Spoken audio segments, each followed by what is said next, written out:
Welcome once again to my channel, Winning a Life Empowerment Academy with Professor Abimbola Komolafe, and thank you so much for taking time to listen to me on my channel. We have a new format. I hope you like it.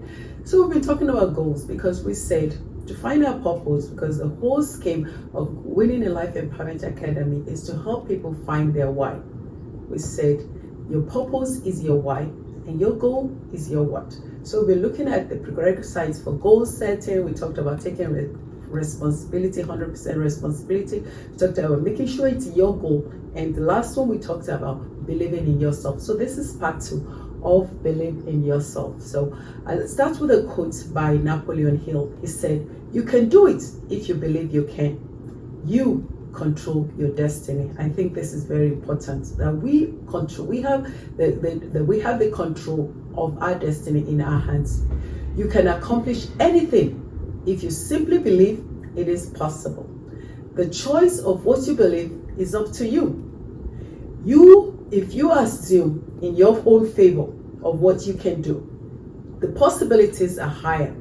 But if you are against yourself and you say, "Oh, I can't do this," then the possibilities of you achieving what you want is very slim.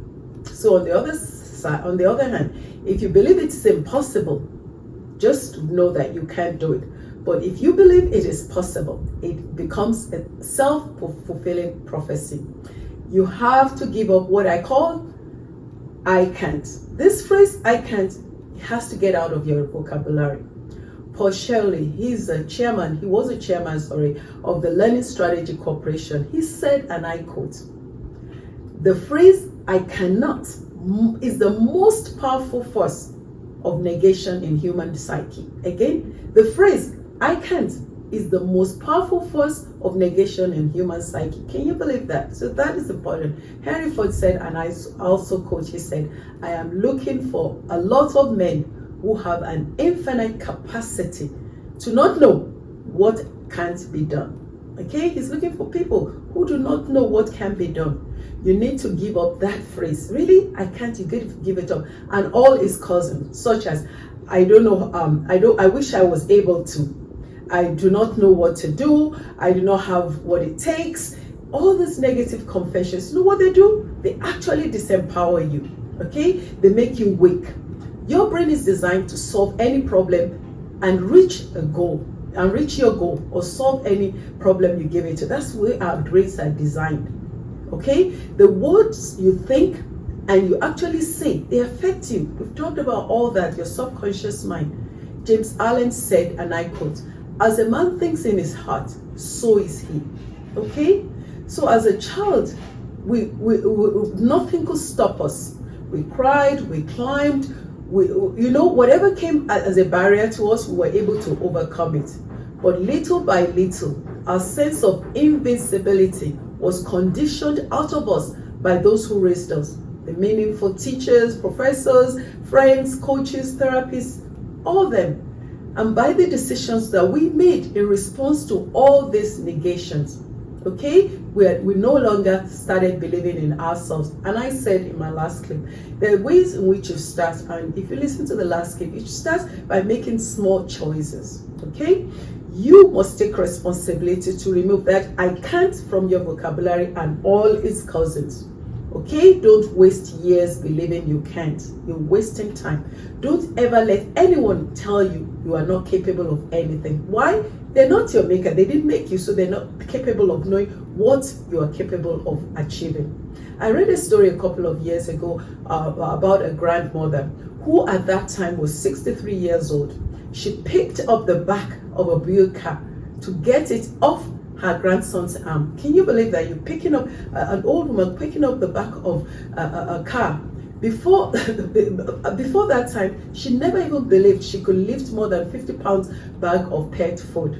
So this grandmother, without thinking, she lifted up the rear of a car to release her grandson's hand. So this shows that whatever we're capable of is in us. Okay, so many of us have been conditioned to believe we can't do something, but she did it. Okay, for some of us, the meaningful teachers, the professors, like I said, they said things that are untrue about us. And guess what? We took it in and we believed them. So when you believe in God, I always say that He made you, He had a purpose and a plan for you. You believe in God, you believe in yourself, you get training and a determination and hard work. You can eventually do anything you set your mind to do. You can do it, I believe.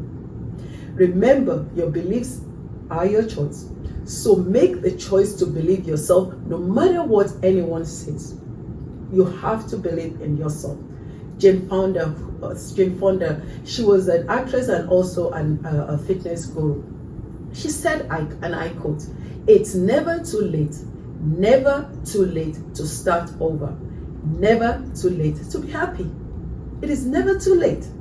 Also remember, you are never too young. I read a book it was Mark Henderson, and he was talking about the rich kids. So it's never too late to start. So don't assume that because I don't have a college degree, I can accomplish my goals. You have to know that with or without a college degree, you can achieve your goal. As you can see, I have 3 master's degrees and I'm MD. I took all these degrees thinking that without them, I couldn't achieve my goals. But I know better right now. And that's why it's important for me to let people know and teach others that with or without a degree, you can achieve your goals. I am an advocate of education, okay? Learning new skills, being a lifelong learner, because you can't know everything. You learn from other people. So acquiring the needed knowledge and taking action. You learn, you acquire new knowledge, and you take action. Then you can achieve your goal. Always remember, statistics is showing us that we have to believe in ourselves. That's the most important prerequisite to achieving your goals after you get the training, and then you have to believe in yourself. 20% of American millionaires, okay, in 2024 found out that 20% of American millionaires never put their foot in a college. They never went to college. And 16% of the 492 Americans listed as billionaires in 2014 never got a college diploma. Guess what? 2 never even finished high school. So this shows that although education and lifelong commitment to learning are essential to success, okay, a formal degree isn't a requirement. You have to believe in yourself. I give an example. Larry Ellison, he was a co-founder of Oracle in 1997. He dropped out of University of Illinois, and today, 2025, he's worth $278 billion by Forbes.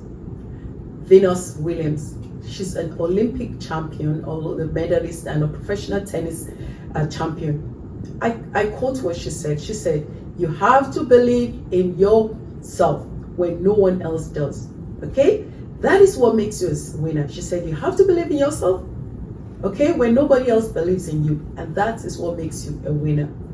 If having others believe in you, okay, and your dream is a prerequisite or requirement for success, most of us will never have accomplished anything, because along the line we found lots of naysayers. So quit worrying what other people think about you. Eleanor Roosevelt, the wife of the former president Theodore Roosevelt, said, and I quote, "What other people think of you is none of your business."